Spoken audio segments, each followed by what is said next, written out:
जय हिंद दोस्तों। आज के इस वीडियो में हम लोग देखेंगे गोला का टोटल कॉन्सेप्ट। यहाँ पे सबसे पहले हम लोग समझेंगे कि गोला के आकृति हम कैसे बनाते हैं, गोला को बनाने के लिए हम किसका यूज करते हैं। तो यहाँ पे एक अर्धवृत्त हम लिए हैं, यानी यह जो है यह फिगर, यह एक अर्धवृत्त का फिगर है। अर्धवृत्त का यह जो है केंद्र हो गया और यह तीनों त्रिज्या हो गया, यानी वृत्त के केंद्र से उसके परिधि पर जितनी भी रेखाएं खींचते हैं ये सभी रेखाएं आपस में बराबर होती है और ये सभी रेखाओं को हम त्रिज्या बोलते हैं। तो उसी तरह यहाँ पे हम गोला को समझेंगे। यहाँ पे एक अर्धवृत्त जो हम बनाए हैं, इस अर्धवृत्त में यह रेखा जो है यह व्यास हो गया। गोला बनाने के लिए अर्धवृत्त के फिगर का यूज करेंगे। इस फिगर को जब हम व्यास पर स्थिर करके व्यास के परित हम 360 डिग्री पर जब हम घुमाएंगे तब हमको ऐसे आकृति प्राप्त होगा। जो आकृति हमको प्राप्त होगा अर्धवृत्त के व्यास के परित अर्धवृत्त को घुमाने पे, उस आकृति को हम गोला बोलते हैं। यानी हमको एक पूर्ण गोला प्राप्त हो गया। यानी हम कह सकते हैं कि एक फुटबॉल जो होता है वह एक गोला होता है। तो यहाँ पे जो व्यास हमको यहाँ पे मिला है अर्धवृत्त का, इसी व्यास को हम यहाँ पे गोला का व्यास मान लिए हैं, क्योंकि यह दोनों व्यास जो होगा बराबर होगा। इसी फिगर का यूज करके यह गोला का फिगर बनाए हैं। जो त्रिज्या यह अर्धवृत्त की होगी वही त्रिज्या इस गोला की त्रिज्या होगी। अब हम लोग देखेंगे कि गोला का आयतन क्या होता है, गोला का वक्र पृष्ठीय क्षेत्रफल क्या होता है, गोला का संपूर्ण पृष्ठीय क्षेत्रफल क्या होता है। इसके बाद हम लोग समझेंगे अर्धगोला को। आयतन होता है 4/3 पाई आर क्यू। यहाँ पे हम लिखे हैं गोला का पृष्ठीय क्षेत्रफल। पृष्ठीय क्षेत्रफल हम इसलिए लिखे हैं, इसमें हम यूज नहीं किए वक्र पृष्ठीय क्षेत्रफल और संपूर्ण पृष्ठीय क्षेत्रफल, क्योंकि पूर्ण गोला में वक्र पृष्ठीय क्षेत्रफल और संपूर्ण पृष्ठीय क्षेत्रफल बराबर होता है। इसलिए बराबर होता है कि गोला को किसी साइड से देखते हैं तो कोई भी साइड उसका समतल नहीं होता है, टोटल साइड वक्र होता है। इसलिए हम लिखते हैं गोला का वक्र पृष्ठीय क्षेत्रफल बराबर संपूर्ण पृष्ठीय क्षेत्रफल, क्योंकि संपूर्ण का मतलब होता है किसी भी ठोस का संपूर्ण पृष्ठीय क्षेत्रफल निकालने के लिए हम उस ठोस के चारों तरफ के क्षेत्रफलों को जोड़ते हैं तो संपूर्ण पृष्ठीय क्षेत्रफल ज्ञात होता है। तो यहाँ पे इस गोला में जो वक्र सतह है वही सतह संपूर्ण सतह होगा। तो इसलिए हम लिखते हैं गोला का पृष्ठीय क्षेत्रफल बराबर हो जाता है 4 pi r square, 4 pi r square. अब यहाँ पे हम लोग देखेंगे अर्धगोला कि अर्धगोला का आयतन क्या होता है, वक्र पृष्ठीय क्षेत्रफल क्या होता है, संपूर्ण पृष्ठीय क्षेत्रफल क्या होता है। तो यहाँ पे हम एक अर्धगोला बनाए हैं, यानी पूर्ण गोला को दो बराबर भागों में बांटे हैं। तो दो अर्धगोला का निर्माण हुआ है, जिसमें से एक अर्धगोला का फिगर यहाँ पे हम बनाए हैं।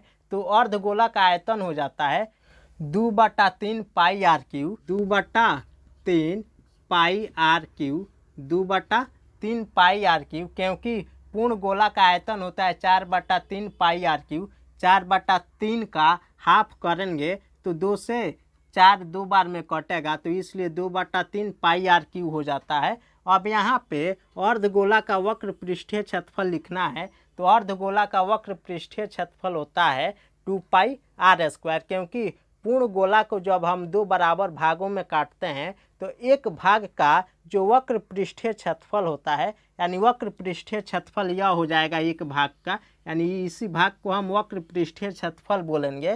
तो इसका क्षेत्रफल हो जाएगा 2 pi r square, 2 pi r square, क्योंकि पूर्ण गोला के पृष्ठीय क्षेत्रफल को हाफ करेंगे तब अर्धगोला का वक्र पृष्ठीय क्षेत्रफल प्राप्त होगा। अब हमको बताना है कि अर्धगोला का संपूर्ण पृष्ठीय क्षेत्रफल, कि अर्धगोला का संपूर्ण पृष्ठीय क्षेत्रफल क्या होता है। तो संपूर्ण का मतलब होता है किसी भी ठोस के सभी सतहों के क्षेत्रफलों को जोड़ते हैं तो संपूर्ण पृष्ठीय क्षेत्रफल निकलता है ठोस का। तो यहाँ पे इस ठोस का संपूर्ण पृष्ठीय क्षेत्रफल निकालना है तो देखिए, तो जब गोला को दो बराबर भागों में काटे हैं तो कटने वाला जो भाग है इस पर एक वृत्त की आकृति का बनेगा।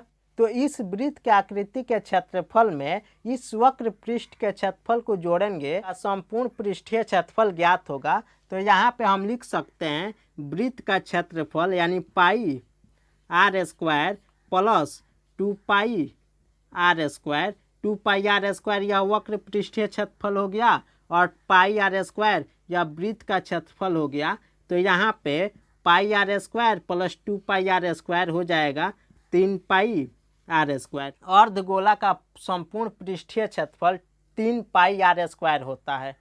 अब हम लोग देखेंगे कि पूछता है खोखले गोले का आयतन ज्ञात करें या पूछता है कि छिलके का आयतन ज्ञात करें। तो यहाँ पे आप समझ जाइए कि फुटबॉल जो होता है, फुटबॉल के अंदर स्पेस रहता है, खाली जगह रहता है और उसके ऊपर जो धातु का यूज किया जाता है उसी धातु के आयतन को हम छिलके का आयतन बोलते हैं या खोखले गोले का आयतन बोलते हैं। तो यहाँ पे अगर मान लीजिए इसको यह फुटबॉल है तो यह अंदर वाला भाग पूरा खाली है, जिसके केंद्र से अंदर वाले सतह का त्रिज्या छोटी आर है और केंद्र से बाहर वाले सतह तक की त्रिज्या को हम बड़ी आर लिखे हैं। तो इसका आयतन बताना है, यानी यह जो धातु यूज हुआ है, यह जो धातु का यूज किया गया है इसी धातु का आयतन बताना है।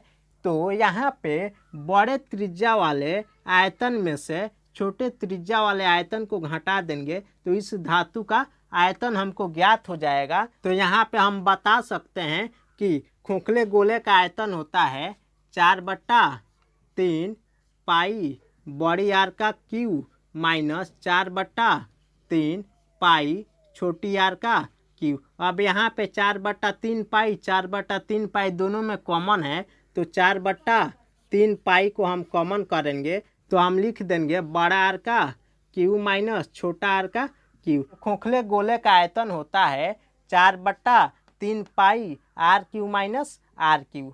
अब हम लोग देखेंगे कि गोला की त्रिज्या को के गुनी कर देने पर उसका आयतन कितना गुना हो जाता है और पृष्ठीय क्षेत्रफल कितना गुना हो जाता है, वह पूर्ण गोला के बोल देगा या अर्ध गोला का बोल देगा। दोनों में पृष्ठीय क्षेत्रफल आयतन समान रूप से 2 गुना 3 गुना 4 गुना ऐसे बढ़ेगा। तो हम देखेंगे सबसे पहले आयतन। तो आयतन होता है गोला का 4/3 पाई आर क्यू, यह पूर्ण गोला का आयतन हो गया। और अर्ध गोला का आयतन होता है 2/3 पाई आर क्यू। हमको 4/3 पाई और 2/3 पाई से कुछ मतलब नहीं रखना है, क्योंकि क्वेश्चन में बोला है कि त्रिज्या को के गुना किया जाता है। यहाँ पर पूर्ण गोला में भी त्रिज्या आर क्यू है और अर्ध गोला में भी त्रिज्या आर क्यू है। तो पूर्ण गोला बोले या अर्ध गोला बोले, त्रिज्या के ऊपर कोई अंतर नहीं पड़ेगा। तो इसलिए जब त्रिज्या को के गुना करेंगे तो देखिए, तो आर के जगह पे अब हम के आर का यूज करेंगे, यानी के आर का क्यू करेंगे। तो के का क्यू के क्यू और आर का क्यू आर क्यू, यानी त्रिज्या में जब के गुना का बढ़ोतरी करेंगे तो आयतन भी के क्यू गुना हो जाएगा। यानी आप याद रखिए कि वह अर्ध गोला बोले या पूर्ण गोला बोले, जब त्रिज्या में के गुना की वृद्धि होगा तो आयतन में के क्यू का वृद्धि हो जाएगा। अगर क्वेश्चन में बोल दे कि त्रिज्या 2 गुनी कर दी जाती है अर्ध गोला का या पूर्ण गोला का, तो आयतन कितना गुना होगा, ये सभी क्वेश्चन ऑब्जेक्टिव में पूछता है। तो आयतन के का क्यू होता है, तो के जगह पे हम 2 का यूज करेंगे तो 2 का क्यू 8 हो जाता है। तो हम डायरेक्ट बोल सकते हैं कि जब त्रिज्या को 2 गुना किया जाता है तो आयतन 8 गुना हो जाता है। अब हम लोग देखेंगे कि जब त्रिज्या को के गुना किया जाता है तो पृष्ठीय क्षेत्रफल कितना गुना होता है। तो देखिए, तो पूर्ण गोला का पृष्ठीय क्षेत्रफल हो जाता है 4 पाई आर स्क्वायर और अर्ध गोला का वक्र पृष्ठीय क्षेत्रफल होता है 2 पाई आर स्क्वायर और पूर्ण पृष्ठीय क्षेत्रफल होता है 3 पाई आर स्क्वायर। यह अर्ध गोला का क्षेत्रफल हो गया, यह पूर्ण गोला का क्षेत्रफल हो गया। तो देखिए, तो त्रिज्या में केवल के गुना वृद्धि करना है। तो यहाँ पे तीनों फार्मूला में त्रिज्या आर स्क्वायर में है, त्रिज्या आर स्क्वायर में है। तो आर के जगह पर के आर का यूज करेंगे, क्योंकि त्रिज्या को के गुना कर दिया गया है। तो यहाँ पे त्रिज्या के जगह पर के आर का यूज करेंगे तो के आर का स्क्वायर हो जाएगा, यानी के का स्क्वायर आर का स्क्वायर। देखिए तो वक्र पृष्ठीय क्षेत्रफल या पूर्ण पृष्ठीय क्षेत्रफल के स्क्वायर गुना हो गया। तो क्वेश्चन में बोलेगा कि किसी अर्धगोला का या पूर्ण गोला का त्रिज्या तिगुना कर दिया जाता है तो उसका वक्र पृष्ठीय क्षेत्रफल या पूर्ण पृष्ठीय क्षेत्रफल कितना गुना होगा। तो 3 का स्क्वायर करेंगे तो 9 गुना होगा।